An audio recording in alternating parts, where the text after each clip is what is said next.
They don't say boys will be boys for nothing. Next, 6 shooters, slingshots, and the aggressive side of boys' toys.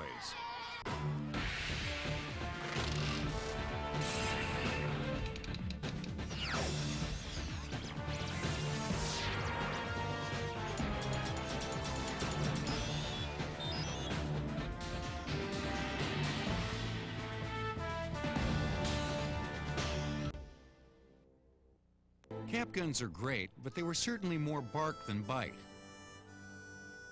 Inevitably, some boys wanted more firepower from their toys. Slingshots were used for hunting. A kid could have a slingshot, go out and hunt squirrels or birds or whatever and bring them home for dinner.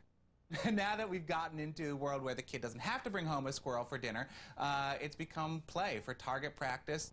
And then, of course, there's the slingshot of choice, which is the wrist rocket. Horse chestnuts and a wrist rocket, and you're good to go. By the early 1920s, boys fashioned slingshots out of rubber inner tubes and Y-shaped tree branches. But these were inaccurate and difficult to use. That changed with the wrist rocket slingshot introduced in 1953. Looking to beef up a slingshot powerful enough to shoot snowballs at the bullies across the street, Mark and Steve Ellenberg and their father Howard made the prototype for the first wrist rocket slingshot. We finally came up with the first wrist brace slingshot, which I'm holding in my hand now. It had the prongs were spaced a large distance apart, so a big snowball could go through there. Our mother sewed up a special pouch. We needed something to strap it onto the wrist. The first model straps onto the wrist. And so everybody in the family contributed something, and the dog gave his little collar. He was sitting on the floor looking so interested, we figured, well, he had to participate some way in this. The wrist brace gave the slingshot stability. Later, braces were made from continuous metal rods, and the dog got his collar back. For the firing mechanism, Howard Ellenberg chose surgical latex tubing. It was super stretchy and resilient. The slingshot proved a hit around the neighborhood, and the family decided to give sales a shot. The Ellenberg brothers were only 12 and 13 when they began manufacturing and demonstrating their invention. One of their first advertising campaigns included a promotional film starring the Ellenbergs.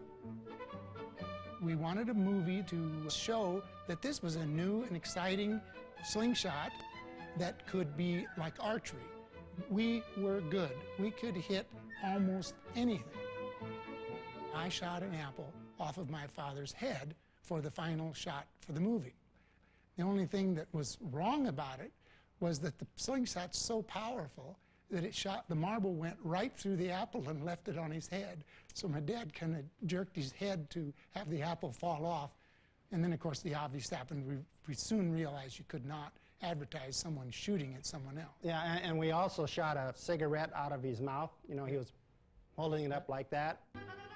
Of course, that's something the brothers don't recommend trying at home. The Ellenbergs continued manufacturing and selling wrist rockets through high school and then college. Their slingshots became a worldwide phenomenon. Mark and Steve Ellenberg still produce Trumark brand slingshots today at their manufacturing plant in Boulder, Colorado. At the factory, aluminum rods are cut and bent into shape. The plastic injection molding machine spits out thousands of handles a day. The rubber, plastic, leather, and aluminum pieces come together and eventually are packaged.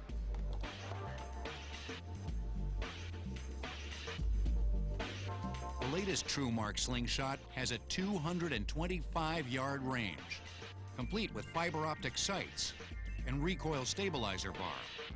Ready, aim, fire. Ready. With this stabilizer and these sights, I've hit 57 hits in a row. And I think Mark is trailing by about 42. No, 47. Okay, all right, well, I'm still up on him. Either way, with thousands of slingshots sold each year, it seems that both brothers are right on target. Aim. Fire. Although Trumark only advocates target practice, used incorrectly, a slingshot can do some damage.